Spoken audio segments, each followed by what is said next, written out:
The first thing I want to talk about is something incredibly powerful. Your mindset. Your mind is everything.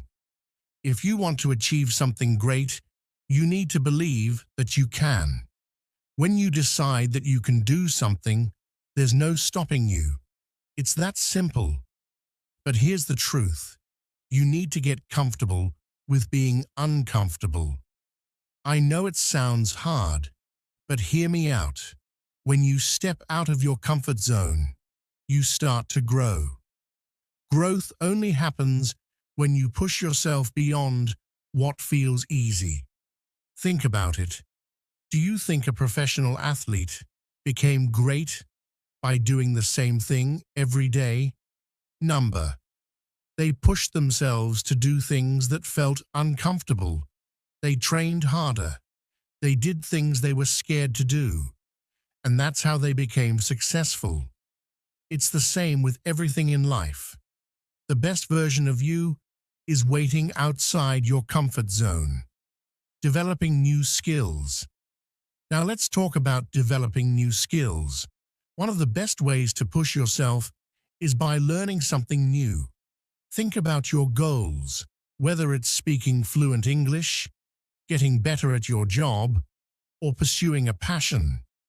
Every skill you acquire is like a tool in your hand. The more tools you put in your toolbox, the more tools you have, the better equipped you are to handle life's challenges. For example, let me tell you about my best friend. She was married to a man who every 3 months would go on a solo trip. He told her, "I'm not interested in you. Can you imagine the pain?" I gave her advice. Develop your own skills. Focus on yourself. Let go of this relationship. That isn't serving you. She took my advice. Let go of the fear of being alone. And now she's living a happier, stronger life. She had to develop the skill of self-love and independence, and she did it. Skills don't only come from books or classes, they come from life, from the experiences that challenge you. When you make a decision to learn something new, you're investing in yourself, even in small things. It feels amazing. So what skills do you need to develop to reach your dreams? Is it confidence, time management? Whatever it is, start now. Don't wait for the perfect moment. It's now or never. Facing your fears. This brings me to my next point. Facing your fears. I'm sure many of you have something that scares you. For me, it was talking to people, and people would say, "You're dumb." But then, something clicked inside me. It was terrifying. But the first time I spoke to someone, it felt like magic. Suddenly, I realized I was not dumb, I was just shy. The more I faced my fears, the more I knew my steps. The more I learned to be a société, to shake up your fears and your fears. Fear, the better I got. Now, I talk to anyone. And guess what? It feels great. So I'm telling you, start doing things that scare you. Talk to that stranger, stand in front of people, and speak your truth. Every time you face a fear, it becomes smaller. You're not running from it anymore, you're overcoming it. It's like when you start running, your legs hurt at first, but the more you run, the easier it gets. You'll never know your strength unless you push yourself to discover it. Letting go of perfection and limiting distractions. And now, let go of perfection. I know you want everything to be perfect, but perfection is a trap. No one is perfect. Perfection slows you down. It stops you from moving forward. Instead, aim for progress. Aim for growth. Don't let fear of failure or mistakes hold you back. If you're waiting for everything to be perfect before you start, you'll never start. Just do it. Try, learn, improve. That's the real success. Social media is stealing your time and focus. Listen up. Social media is not your friend. It's a huge distraction, here to sugarcoat it. Do you want to know why most people fail to live up to their potential? It's because they spend hours and hours scrolling on Instagram, Facebook, and other platforms, comparing their lives to others. And guess what? It's a trap. Social media is designed to steal your attention, to make you feel like you're not enough. Here's the hard truth. You're wasting your time. Every minute you spend mindlessly scrolling is a trap. A minute you could be using to work on your dreams. Every post you like, every picture you double tap, it's pulling you away from your goals. Think about it. What does scrolling through someone else's life do for you? Nothing. It just makes you feel like you're not measuring up, like you're falling behind. And that's not how you get ahead in life. Let's break this down scientifically. Research has shown that excessive use of social media can actually increase feelings of anxiety, depression, and loneliness. People post their best moments, their perfect pictures. But what you don't see is the behind-the-scenes struggle. You're only seeing a small part of their lives, but it's making you believe they have it all. It's all fake. But here's the kicker. You can break free. You can be themselves. You can be yourself. It's your space. You can remain in the space. You can be yourself. But the next step is to say, I'm done wasting time on this. I'm going to work on my dreams instead. Start cutting back. Set boundaries for yourself. Limit your social media time, and you'll gain back control of your life. When you stop comparing yourself to others, you realize you are already enough. You are powerful, capable, and deserving of everything you dream about. It all starts with taking back your time. There are people out there who hold you back, who drain your energy, who make you feel small. You need to cut them out. Don't waste time on people who don't support you, who don't believe in your dreams, or who don't want to see you succeed. I know this sounds harsh, but it's the truth. If you want to grow, you need to be surrounded by people who push you, who inspire you, who encourage you to become better. And guess what? That's not everyone. There are people who will hold you down just to keep you at their level. Don't let them. You need to make a choice. Will you keep people in your life who are toxic? Or will you surround yourself with those who make you feel like you can conquer the world? That's your decision, and your success depends on it. No one is coming to save you. Here's the reality. No one is going to come and save you. I'm sorry, but it's true. If you're waiting for someone to rescue you from your problems, you're wasting your time. You have to be the hero of your own story. You have to take control of your life and your destiny. It's all on you. Think about your parents. Have you ever asked them about their struggles, what they went through?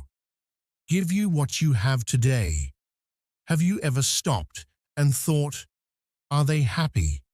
Are they living the life they dreamed of?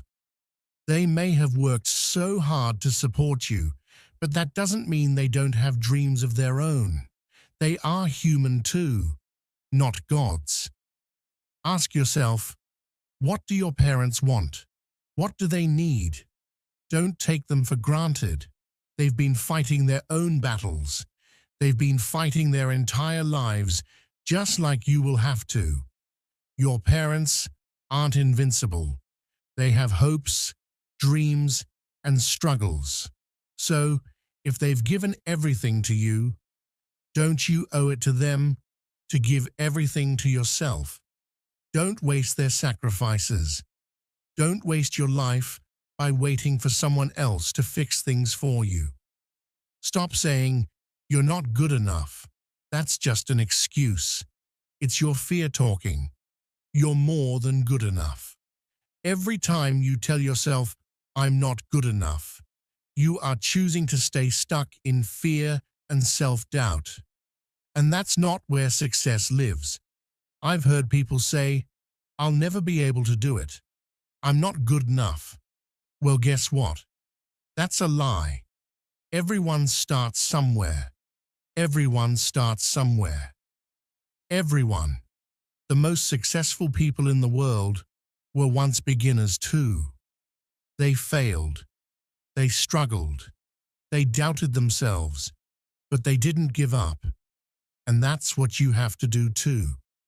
Don't be afraid of making changes in your life. Change is the key to growth. If you keep doing the same things, you'll get the same results. If you want something different, you have to do something different. You have to step up and take action. Think about your future and your legacy. Now I want you to really think. Where do you want to be in 5 years? 10 years? 20 years? What kind of life do you want to live? You have to start thinking bigger than just today. If you want a life that's full of success, happiness, and peace, you need to start acting now. What you do today is what shapes your tomorrow. I know you have dreams, I know you have goals, but here's the thing. It's time to stop dreaming and start doing. No more waiting for the right time. The right time is now. The moment you make that decision, everything changes. You will feel like fire inside you, like your purpose has awakened. You will know deep down that nothing can stop you. The moment you commit to yourself, to your future, you will start to see results. It won't be easy. It will be hard. But you know what? You are capable of so much more than you think. The challenges you face today are just stepping stones to a better, stronger you. So stop making excuses. Stop saying you're not good enough. Stop waiting for someone else to save you. Cut out the distractions. Stop making excuses. Stop saying you're not good enough. Stop making excuses. Cut out the toxic people and get to work. Success is not something that's handed to you. It's something you earn. You create it with every decision you make, every action you take. When you look back, don't you want to say, "I gave it my all. I worked hard. I didn't give up." And when you do, that feeling of pride will be worth more than anything else in the world. So, get up. Go after your dreams. It's time to make your life unforgettable. Don't wait for permission. Don't wait for the perfect moment. The time is now. You can't change everyone. How to be patient with yourself. Focus on progress, not perfection. It's important to celebrate small victories. Did you manage to think in English for 5 minutes today? Did you learn a new word and use it in your thoughts? Amazing. Understand mistakes are learning opportunities. Making mistakes is not a sign of failure. It's a sign of effort. When you notice a mistake, don't feel bad. Instead, think, "I learned something new." For example, if you think, "I go to the park," instead of "I went to the park," it's an opportunity to correct yourself and remember for next time. Keep practicing daily. Just like building muscles in the gym, Thinking in English strengthens your brain's ability to process the language. The more you do it, the easier it becomes. Celebrate your achievements.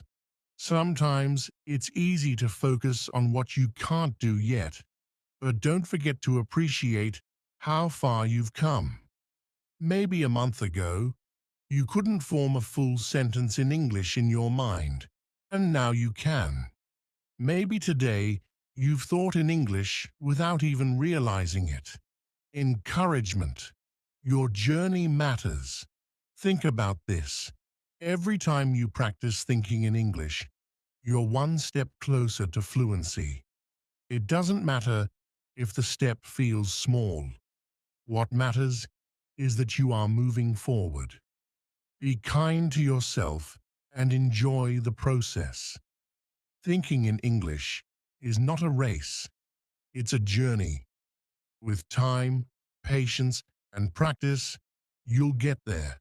And when you look back, you'll be proud of how much you've grown.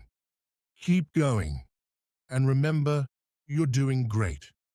Extra tips for thinking in English. Keep a diary in English. Write about your day in a notebook or on your phone. For example, today I went to the park. The weather was sunny. I saw a dog playing with a ball. This helps you practice vocabulary and grammar while thinking in English. Make flashcards with English words and pictures. Look at the pictures and think of the words in English. Practice with friends. If you have a friend who is learning English, practice together. Talk about your day, ask questions, and help each other think in English. Learning to think in English is a powerful skill. Learn to think in English. Imagine that instead of forcing yourself to study for hours or feeling anxious about making mistakes, you are learning English by simply living in it. This might sound too good to be true, but it's not. In fact, it's something that many successful language learners do.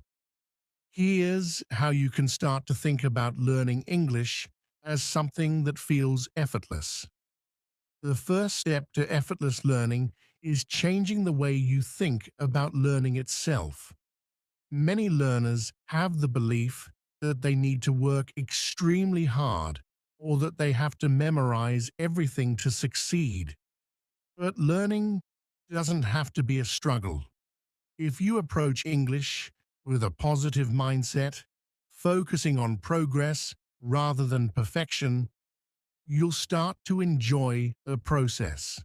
The less pressure you put on yourself, the more natural your learning will feel. Experience, not memorization. One of the biggest mistakes people make when learning English is focusing too much on memorizing words and grammar rules. Yes, vocabulary and grammar are important, but they shouldn't be the only focus. Instead, try learning English through real experiences.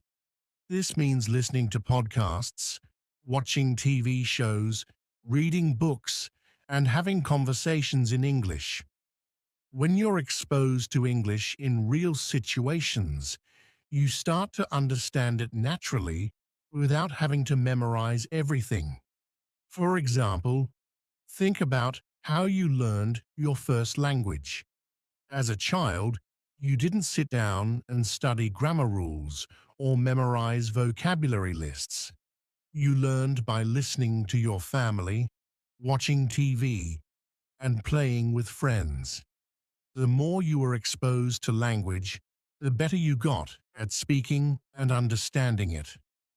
This is the same idea for learning English.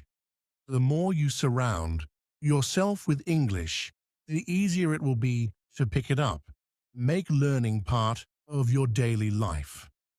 Effortless learning happens when you make English a part of your everyday routine. Instead of setting aside hours for study time, this might mean listening to an English podcast while commuting, watching your favorite movies with English subtitles, or even changing the language settings on your phone or social media accounts to English. These small changes add up over time and help you get more comfortable with the language. Focus on listening and speaking. A common challenge for many learners English fluently. We often feel nervous about making mistakes, so we avoid speaking. However, one of the easiest ways to learn English effortlessly is by focusing on listening and speaking. Why? Because these are the most natural ways we learn languages in the first place. When you listen to English regularly, you start to pick up on new words, phrases, and sentence structures. Similarly, when you practice speaking, you start using the words you've heard in real conversations. Don't worry about being perfect. The goal is to get comfortable with the language. As you listen more and speak more, you'll notice that it starts to feel easier and more natural. Celebrate small wins. Learning English effortlessly is not about achieving perfection right away. This person lacks confidence. Candidate 2 walks in standing tall, smiling, making strong eye contact, and speaking clearly. The interviewer thinks this person is strong, intelligent, and capable. Who do you think will get the job? Of course, candidate 2. Not because of knowledge, but because of confidence and presence.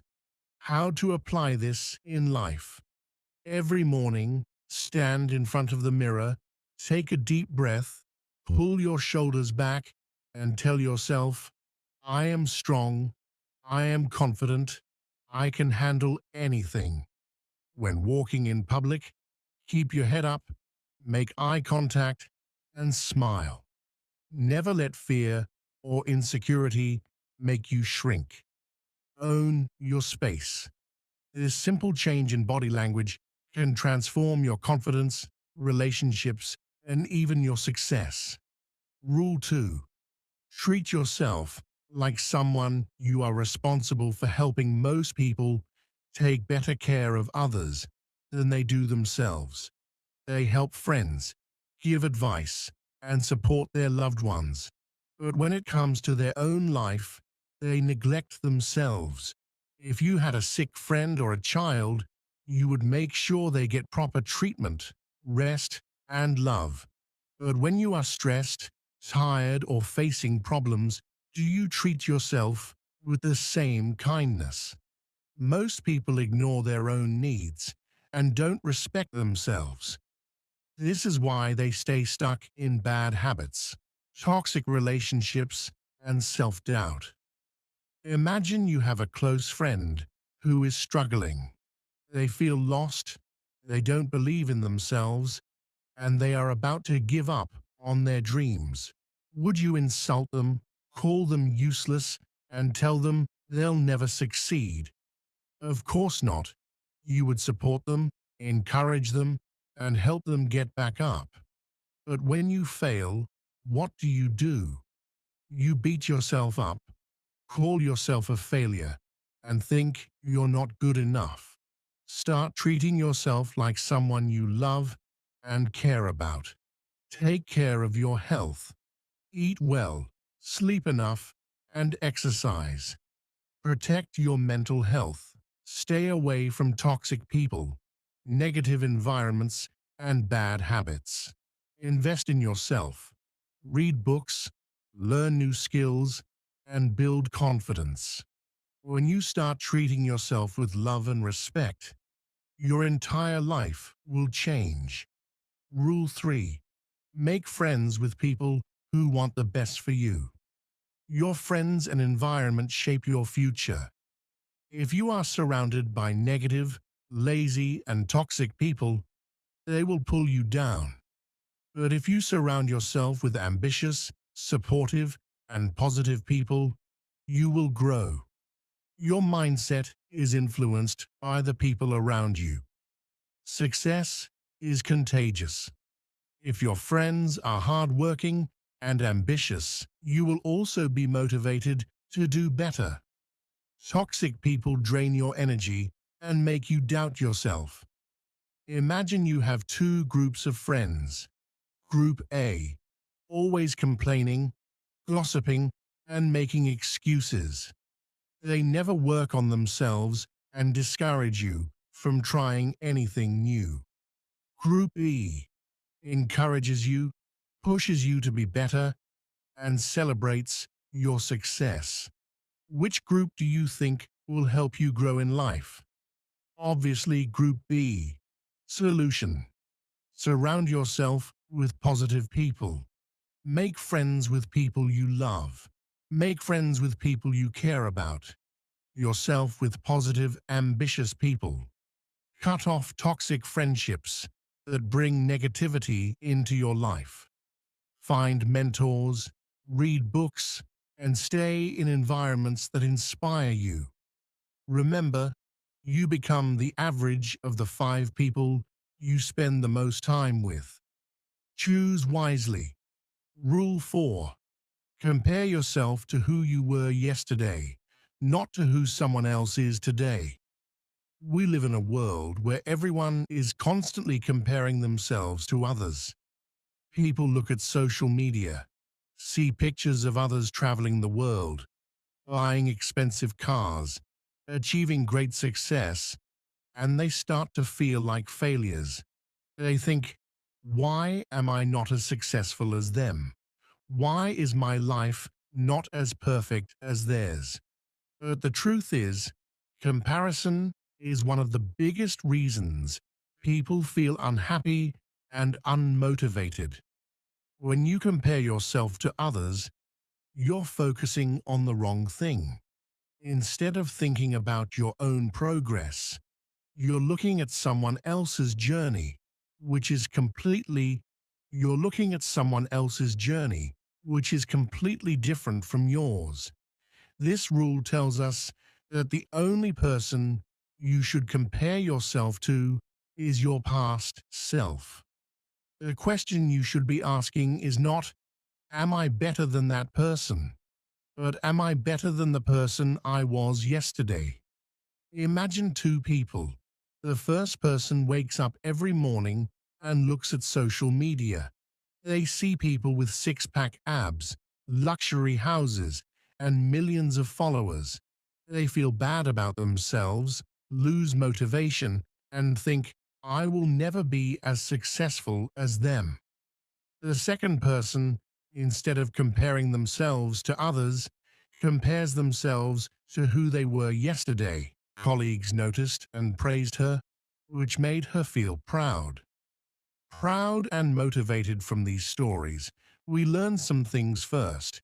It's normal to feel nervous when speaking a new language, but with practice, we can get better speaking to ourselves, joining clubs, and talking to native speakers. Help a lot. Second, be patient. Learning takes time, and mistakes are okay. Mistakes are chances to learn. Third, being around supportive people is important. They can help us feel confident. Finally, make learning fun. Watching movies, listening to music, and enjoying activities make learning better. Now let me tell you about John. John moved to an English-speaking country for work. He was good at his job, but speaking English was hard. He understood everything in meetings, but when it was his turn to speak, he got nervous. John decided to practice. He found a language partner and met them twice a week. He also took an online course. The course had speaking exercises and feedback from teachers.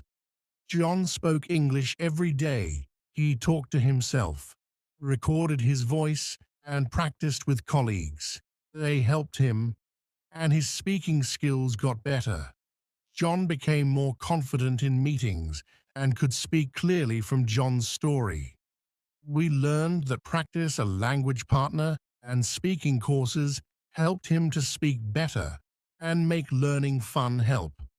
Also, making learning fun and speaking slowly and clearly is important. This way, others can understand us better. Another tip is to expand our vocabulary. The more words we know, the easier it is to speak. Read books, watch movies, and listen to music in English. Write down new words and use them in conversation. Another good tip is to practice speaking in different situations, like ordering food, asking for directions, or talking about our day. The more we practice, the better we get. Finally, find a speaking buddy. This can be a friend, family member, or language partner. Practicing with someone makes it fun and less scary. Set small goals too. Don't expect to speak perfectly right away. Small steps, like learning one new word or practicing a sentence, will help you see progress and stay motivated. Let me tell you about Sarah. Sarah moved to an English-speaking country for her studies. She was good at reading and writing, but felt nervous speaking in class. She understood everything, but had trouble speaking. She wanted to improve. Sarah decided to take small steps. Every morning, she would practice speaking in the mirror. She talked about her plans, introduced herself, and asked questions. Sarah joined a study group too. She listened at first, but soon she started asking questions and sharing ideas. The group was supportive, and Sarah spoke more. She also joined a soccer team. Realized mistakes were okay. She stopped worrying about them and started enjoying speaking more. Over time, Sarah's speaking got better. She was more confident in class and made many new friends. She felt proud and wanted to keep improving. From Sarah's story, we learn that small steps, regular practice, and finding things we enjoy can help. Don't worry about mistakes. Every mistake is a chance to learn and improve. Thank you for listening. Keep practicing, stay patient, and enjoy learning English. You can do it. Chapter 2. In this chapter, we will talk about some easy ways to practice speaking English every day. Speaking every day is very important. It helps you feel more comfortable. First, let's talk about talking to yourself. It may sound strange, but it really works. You can talk to yourself in the mirror. Look at yourself and say simple things like, "I'm going to work today," or "I like to read books." This helps you hear your own voice and get used to speaking in English. It also makes you feel more comfortable, confident. You can also talk about your day. For example, you can say, "Today I woke up early, ate breakfast, and went for a walk." It does not have to be perfect. Just speak. The more you practice, the easier it gets. Another way to practice speaking is by listening. Listening to English speakers will help you learn how to speak better. You can watch TV shows, movies, or videos in English. Pay attention to how the actors speak.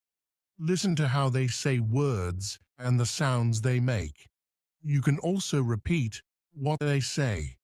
This is called shadowing. Shadowing helps you speak like a native speaker. You can pause the video and say the same thing over and over again. You can also repeat what they say. This is called shadowing. You can pause the video and say the same thing over and over again. You can also practice speaking the same sentence the way they did. This will help you with pronunciation and intonation. Another great way to practice is by reading aloud. Pick a simple book or an article in English and read it out loud slowly. Try to pronounce the words correctly. If you find a word you don't know, look it up. This will help you improve your vocabulary and your speaking skills. Speaking 4 tapes of English taught all by native speakers. Each tape was 60 minutes long. 4 tapes were 240 minutes of English taught by native speakers. The result: 3 months later, as you may have guessed, I recorded my speaking again, and the results were surprising. My accent was gone, my voice was clear, my pronunciation was correct, and my flow was smooth. In other words, my English was fluent. It was a total of 6 months that I had spent practicing my English, but the result was overwhelming. After talking to a friend on the phone for a moment, the friend suddenly asked, "What did you do?" I said, "Huh? What do you mean?" He said, "Your English, it's good." I could hear the word good was coming from his heart. He said the word good with a tone that was so sincere that I could feel the energy of his voice. 2 of my cousins, both native speakers, asked, "How come your English is so good, but your brothers and sisters are not?" The continuing effort. I didn't just stop there. For the months and years that followed, I continued to use my strategy when I found opportunities, even though my situation had changed. Years later, I developed yet another strategy I called open throat, which I'll talk about in the next chapter. When speaking English with the open throat strategy, my English sounds absolutely 100% native. When my son was in 1st grade, he invited me to read to his class as a guest reader. His teacher was so upset because I looked like I couldn't speak English, which would mean disaster to her class. However, his teacher was absolutely stunned when I spoke. I saw her eyes widen for 5 seconds, followed by a long smile. Mecca, a city in Arabia, people believed in many gods and goddesses. The Kaaba, a building in Mecca, was important to them and housed many idols. The Arabian Peninsula was a different place. Many people lived in tribes and had idols. Muhammad was born in Mecca around the year 570. He became known as a trustworthy man. He worked as a trader. Later, he married Khadija, a businesswoman. Muhammad was thoughtful and often worried about the problems he saw around him in Mecca.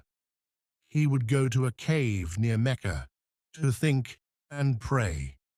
Around the year 610, when Muhammad was about 40 years old, Muslims believed something important happened.